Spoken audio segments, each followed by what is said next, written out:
Саламатсыздар ма оқушылар? Бүгін бізде 3-ші сыныптың қазақ тілі сабағы 115-ші сабақ.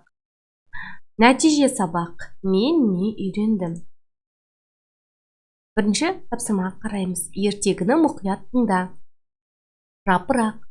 Көктем келді. Аққайың бұтақтарындағы өркендер де шетінен бір жарып жапырақ жаюда. Тек кенже бүршік қана асыға қоймады. Бірақ күннен күнге жылуы күшейе түскен күн сәулесі аймалап жүріп, оны да қауызын жарып шықпасына қоймады. Бойына жылу жүгіріп, есінеген бүршік кенет жарыққа шықты. Демде жасыл жапыраққа айналды. Ол өзін қоршап тұрған табиғаттың сұлулығын көріп, қайран қалды. Табиғат қандай әдемі еді. Жапырақ жан-жағына көзі тоймай қараумен болды. Құстардың сайраған көңілді үніне құлақ түрді. Самал желмен тербере бақытты күй кешті. Бір күні күн суыта бастады. Жауын жауғаннан кейін бойы мұздады. Жапырақтар сары, қоңыр, қызыл түске боянды. Аспанды жиі-жиі бұлт торлайтын болды. Бір күні ол аққайыңның анадан табиғаттың бұл өзгерісінің сырын сұрады. Сұрақтарға жауап берейік. Ертегінің басқы бөлігінде жылдың қай мезгілі туралы айтылған? Ертегінің бастапқы бөлігінде көктем мезгілі туралы айтылған. Не жапырақ жайды? Аққайың жапырақ жайды. Кенже бүршік қайтты? Кенже бүршік асыға қойған жоқ, бірақ күннен күнге жылы бастаған күн сәулесі оның да қауызын шығарды. Ол қандай жапыраққа айналды? Ол жасыл жапыраққа айналды. Жасыл жапырақ табиғаттың қандай көріністеріне қайран қалды? Ол өзін қоршап тұрған табиғаттың сұлулығын көріп, қайран қалды. Қай мезгілде жапырақ мұздай бастады? Күн суыта бастағанда күз мезгілінде жапырақ мұздай бастады. Жапырақтар қандай түске боянды? Жапырақтар күз келгенде сары, қоңыр, қызыл түске боянды. Жапырақтың сұрағына анасы не деп жауап беруі мүмкін? Мысалы, анасы оған жылда 4 мезгіл бар екенін айтты. Сол мезгілдер ауысқан сайын табиғат әртүрлі күйге енетінін түсіндірді. Былай дейді: қарамен жазылған сұрау мағынасындағы сөздерге назар аудар. Осы сөздерге жауап болатын сөздермен тірек сөздер қатарын құрады. Мысалы, көктем, аққайың, асықпады, жасыл жапырақ, табиғат сұлулығы, күз, сары, қоңыр, қызыл, мезгіл ауысу. Әрі қарай екінші жаттығуға қарайық. Екінші тапсырмаға қарайық. Осы ертегіге ат таңда. Жапырақ немесе жасыл жапырақ. Бұл жерде тек қана жасыл жапырақ туралы айтылып тұрған жоқ, сондықтан ертегінің атын жапырақ деп таңдаймыз. Жоспарға сәйкес ертегі бөліктерін тап дейді. Мысалы, бірінші жасыл жапырақ. Бұған көктем келді, аққайың бұтақтарындағы өркендер де шетінен бір жарып жапырақ жаюда. Тек кенже бүршік қана асыға қоймады. Бірақ күннен күнге жылуы күшейе түскен күн сәулесі аймалап жүріп, оны да қауызын жарып шықпасына қоймады. Бойына жылу жүгіріп, есінеген бүршік кенет жарыққа шықты. Демде жасыл жапыраққа айналды. Ол өзін қоршап тұрған табиғаттың сұлулығын көріп қайран қалды. Табиғат қандай әдемі еді. Жапырақ жан-жағына көз тоймай қараумен болды. Құстардың сайраған көңілді үніне құлақ түрді. Самал желмен тербеле бақытты күй кешті. Бұл жерде жасыл жапырақ туралы айтып тұр. Енді күннің суытуы.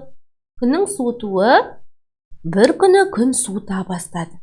Жауын жауғаннан кейін бойы мұздады. Жапырақтар сары, қоңыр, қызыл түске боянды. Аспанды жиі-жиі бұлт торлайтын болды. Бұл жерлерде күннің суытуы туралы жазылды. Және жапырақтың сұрағы: бір күні ол аққайың анадан табиғаттың бұл өзгерісінің сырын сұрады. Яғни бұл жапырақтың сұрағы.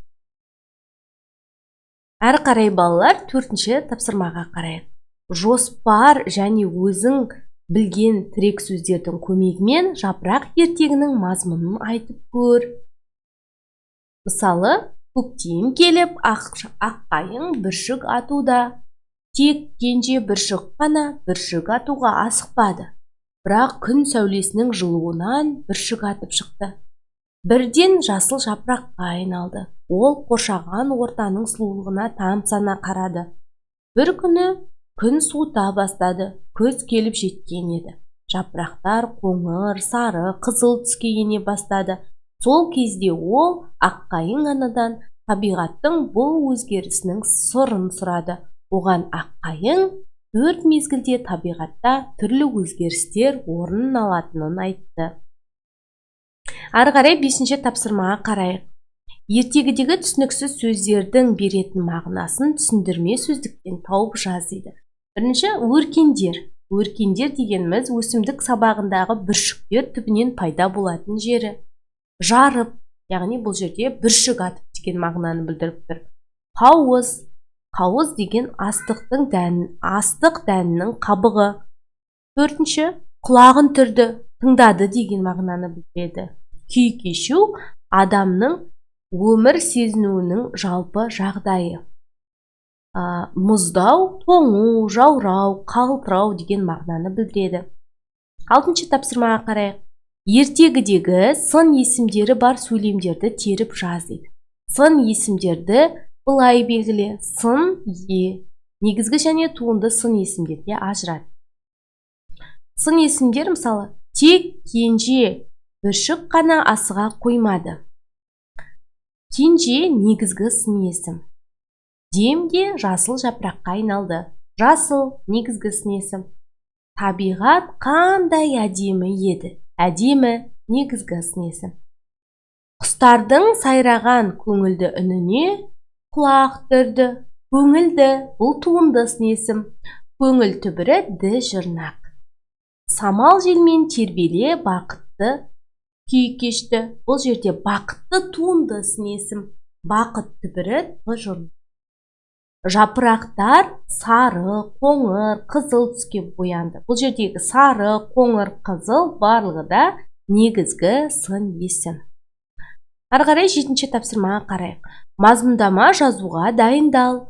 Ол үшін келесі реттіліктерді жүзеге асыр. Бірінші, мәтінді оқы. Түсініксіз сөздер мен сөйлемдерді анықта. Олардың беретін мағынасы мен мазмұнын біліп ал. Мәтін авторының оларды қалай ашқанына назар аудар. Мәтіннің тақырыбы мен ондағы негізгі ойды ашу үшін қандай сөздерді қолдану қажеттігін ойлан. Жоспар құр. Ол үшін мәтін бөліктерінің санын анықта. Әр бөліктегі басты нәрсені белгілеп ат қой. Жазуда қиындық келтіретін сөздерді тауып жаз. Олардың жазылуын есіңе сақта. Сөйлемдердің құрылымына және олардың тыныс белгісіне назар аудар. Мәтінді тағы бір оқып шық. Мазмұнын іштей айтып көр. Жоспар бойынша мазмұндама жаз. Әр бөлікті азат жолдан бастап жазуды ұмытпа. Жазған мазмұндамаңды тексер. Бұл мазмұндамаға былай жоспар құруға болады. Бірінші, жасыл жапырақ, екінші, күннің суытуы, үшінші, жапырақтың сұрағы. Көктем келіп, аққайың бүршік атуда. Тек кенже бүршік қана бүршік атуға асықпады. Бірақ күн сәулесінің жылуынан бүршік атып шықты. Бірден жасыл жапыраққа айналды. Ол қоршаған ортаның сұлулығына тамсана қарады. Бір күні күн суыта бастайды. Күз келіп жеткен еді. Жапырақтар қоңыр, сары, қызыл түске ене бастайды. Сол кезде ол аққайың анадан табиғаттың бұл өзгерісінің сырын сұрады. Оған аққайың 4 мезгілде табиғатта түрлі өзгерістер орын алатынын айтты. Сонымен балалар, бүгінгі біздің сабағымыз аяқталды. Көңіл қойып тыңдағандарыңызға көп рахмет. Келесі сабақтарды жоғалтып алмас үшін каналымызға подписаться батырмасын басуды ұмытпаңыздар. Сау болыңыздар балалар. Келесі сабақта кездескенше.